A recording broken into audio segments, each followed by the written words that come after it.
The hospital smelled like antiseptic and bad coffee, same as every other Tuesday night shift. I was refilling the supply cart outside room 14 when the paramedics rolled in a gurney so fast the wheels squealed against the linoleum. GSW to the left shoulder, BP dropping, pulse thready, the paramedic called out. Found him in a parking garage on Bay Street. No ID. That last part was the strange part. No wallet, no phone, no health card. In Toronto, everyone has a health card. I stepped back to let the trauma team through, but I caught a glimpse of his face before the curtain swung shut. Strong jaw, dark stubble, a scar that ran from his left temple to the corner of his eye. And on the back of his right hand, a tattoo. 3 interlocked rings, the kind that meant something specific to people who ran specific things in this city. I recognized it because my brother had drawn that symbol on a napkin once, 3 years ago before he disappeared. He'd circled it and said, "Stay away from anyone who wears this." I went back to my cart. I told myself it wasn't my business. I lasted about 4 minutes before I found a reason to check the supply levels in the trauma bay. They'd stabilized him by then. Dr. Okafor had gotten the bleeding under control and was calling for imaging. The man on the table was unconscious, oxygen mask over his face, and even like that, even pale and still and hooked up to 3 different monitors, he looked like someone who did not often find himself in positions where other people were in charge of him. I checked the saline bags. I checked the suture tray. I was halfway to the door when his hand moved. Not much, just his fingers closing around the bed rail. But his eyes opened, dark, focused, impossibly alert for someone who'd lost that much blood, and they found me immediately, like I was the only thing in the room worth looking at. "Don't," he said. His voice was low, rough at the edges. "Don't call anyone about me." "I'm a nurse," I said. "I'm going to call literally everyone about you. That's the job, not the police. Sir, you've been shot. I'm aware." He exhaled slowly, like the effort of speaking was costing him. "No police. Please." That last word surprised me. It didn't fit the rest of him. I looked at his hand, the 3 interlocked rings, and then back at his face. "I'm going to get the attending," I said. "Of course," he said. And then, quieter, "What's your name?" I don't know why I answered. "Caitlin." He closed his eyes again. "Thank you, Caitlin." I went to get Dr. Okafor and tried very hard not to think about my brother. His name, we eventually found out through channels I wasn't involved in, was Nikolai Voss. 41 years old. No listed address, no emergency contacts. He owned, on paper, a commercial real estate holding company with offices on King Street West. But the kind of real estate that company actually dealt in was the kind that didn't get listed on MLS. Toronto has layers. Most people live on the top ones. The coffee shops and hockey games and cottage weekends. And they know, vaguely, that there are other layers underneath, but they have no reason to go looking. Nikolai Voss operated somewhere in the middle of those lower layers, powerful enough that 3 different men in expensive coats arrived at the hospital within an hour of his admission. Not powerful enough, apparently, to avoid getting shot in a parking garage. I wasn't his nurse. He was in trauma, and then he was moved to a private room on the 4th floor, and I worked the ER, and there was no professional reason for our paths to cross again. And yet, 48 hours after he came in, I was walking to the staff locker room at the end of my shift when I heard his voice from behind a partially open door. "Told you to handle it before Thursday." A pause. Then, lower. "I don't care what it costs. Fix it." I walked faster. I didn't stop. But the next morning, before my shift started, I took a different route to the change room. One that went past room 412. I told myself I was checking that the supply cart in that hallway had been restocked. The supply cart had nothing to do with it. The door was open a few inches. He was sitting up in bed, which, 2 days after a gunshot wound and emergency surgery, was more than most people managed. Reading something on a tablet, his IV line looped carefully around his wrist so it didn't pull. He'd shaved. Or someone had shaved him. He looked less like an emergency and more like a man who was annoyed about being inconvenienced. I must have made some sound, because he looked up. "Caitlin," he said, like he'd been expecting me. "I'm not your nurse," I said from the hallway. "I know. You work the ER. Then you know I have no reason to be on this floor. And yet." He set down the tablet. "Come in or don't. Standing in doorways is uncomfortable." I came in. I don't entirely know why. Maybe because he was right. Maybe because I'd been thinking about those 3 interlocked rings for 2 days, and the thinking had gone nowhere and I needed it to go somewhere. "Who shot you?" I asked. He looked at me for a long moment. Most people, when they look at you, are thinking about what they're going to say next. He wasn't. He was actually looking.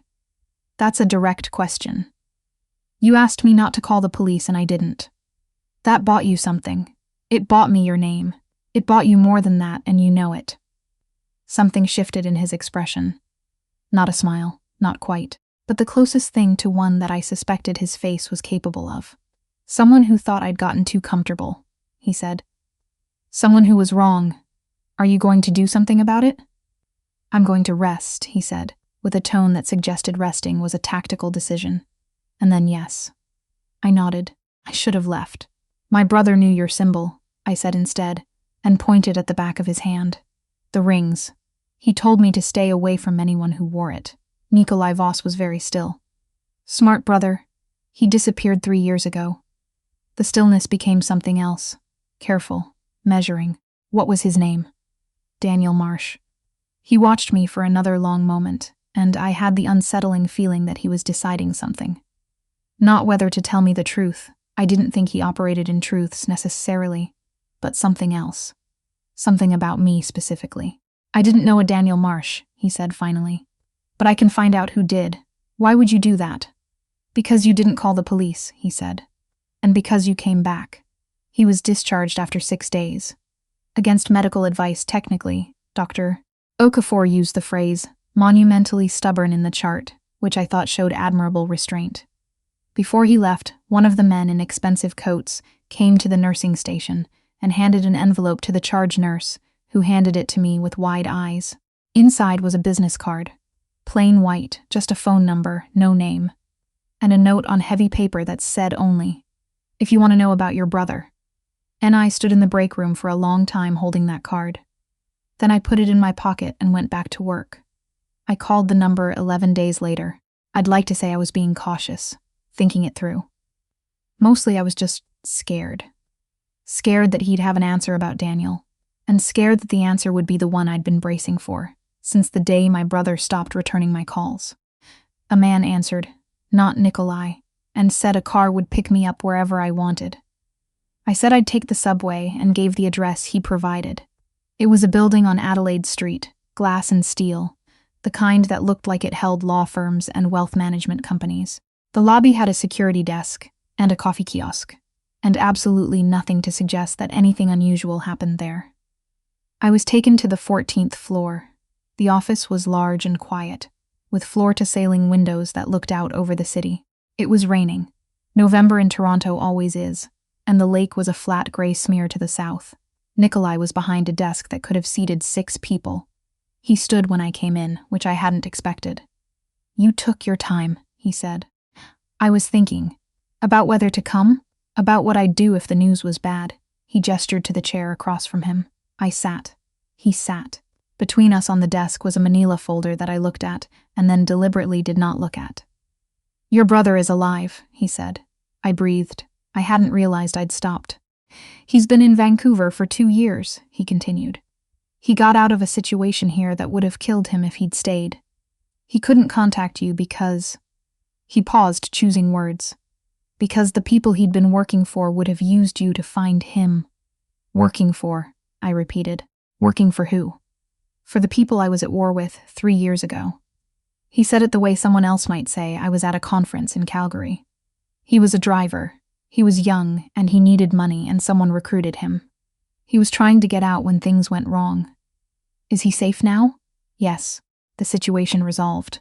He looked at me steadily. "I can give you a number. It's a prepaid phone. He changes it, but the number forwards. He knows someone might eventually use it." I took the piece of paper he slid across the desk. My hand was steady. I was surprised by that. "Why did you look for him?" I asked. "You asked me to." "I mentioned his name once." "You mentioned his name," he said, "like you'd been carrying it for a very long time. And you'd done something for me. I pay my debts." I thought about that. I didn't do it as a trade. "I know."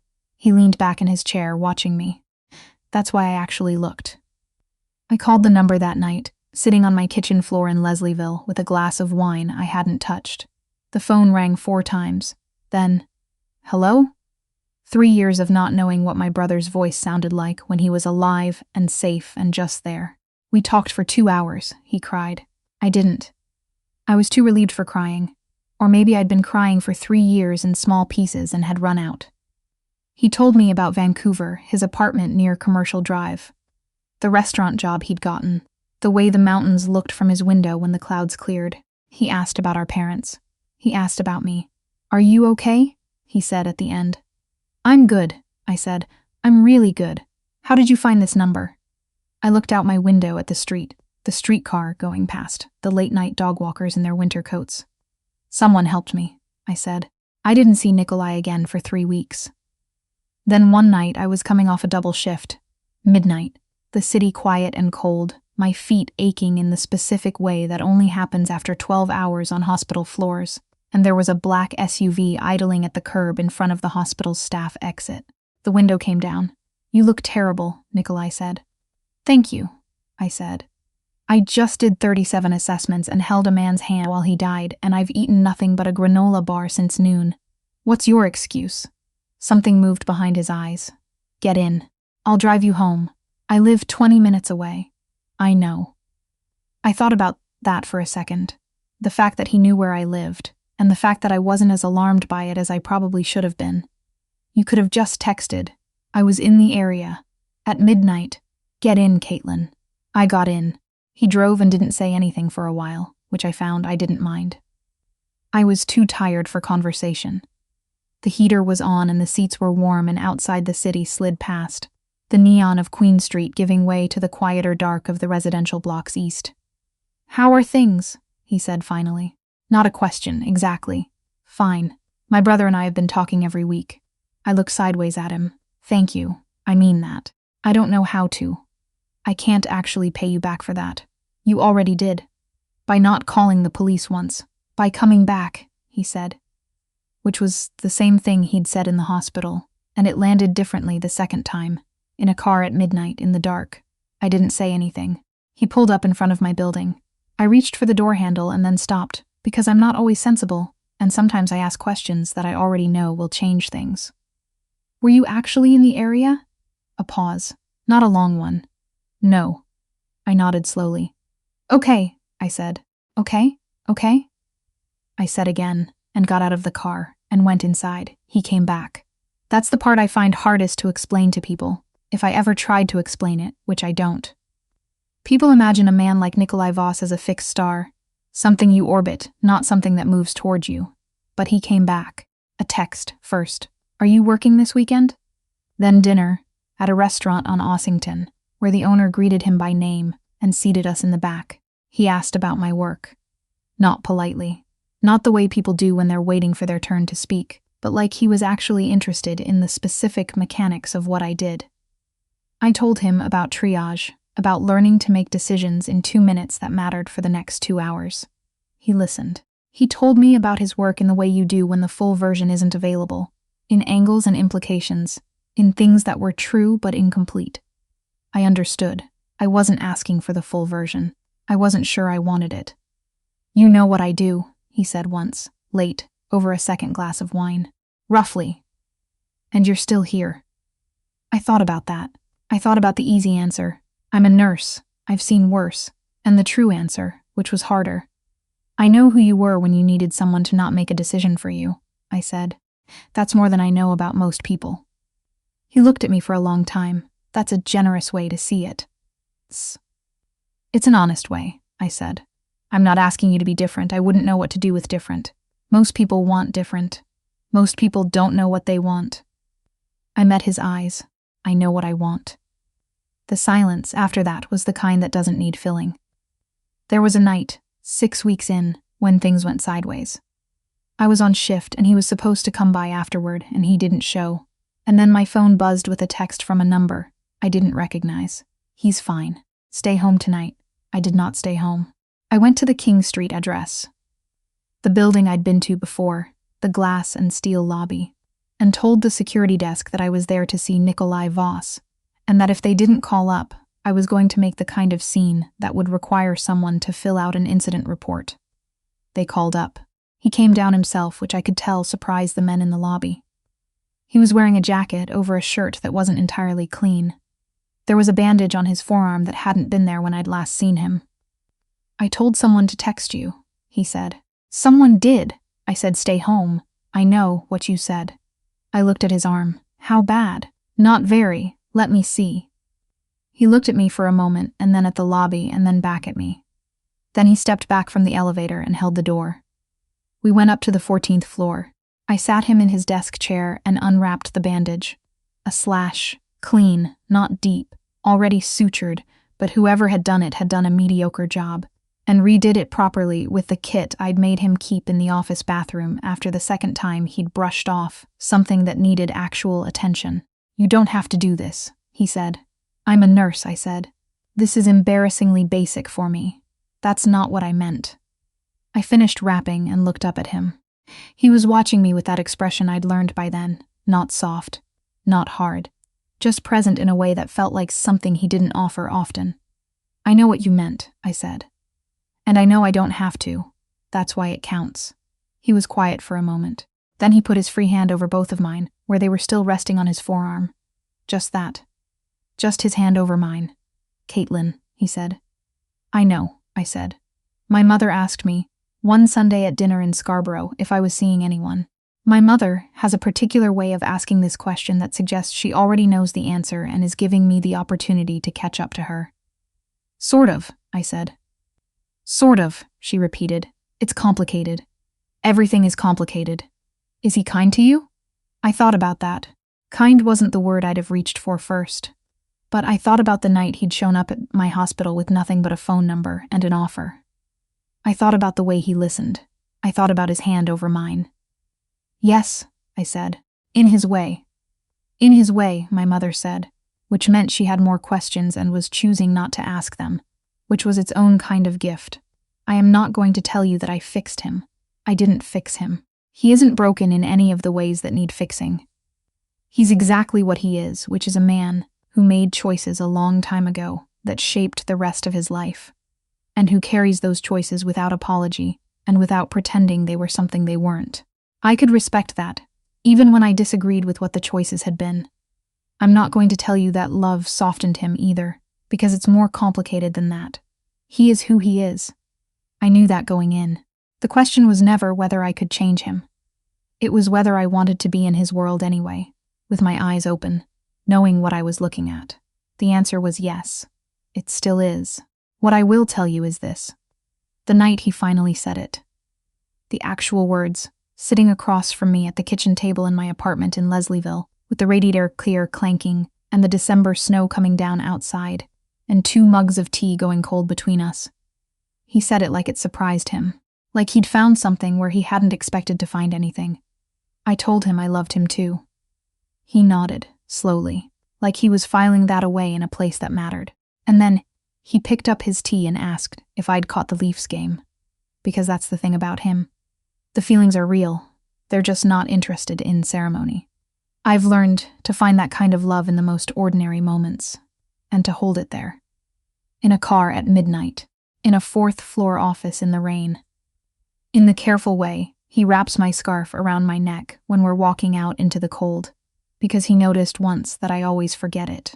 I found something real in an emergency room on a Tuesday night in October, when a man with no ID and a complicated past asked me not to make a phone call, and I didn't. I've never once regretted it.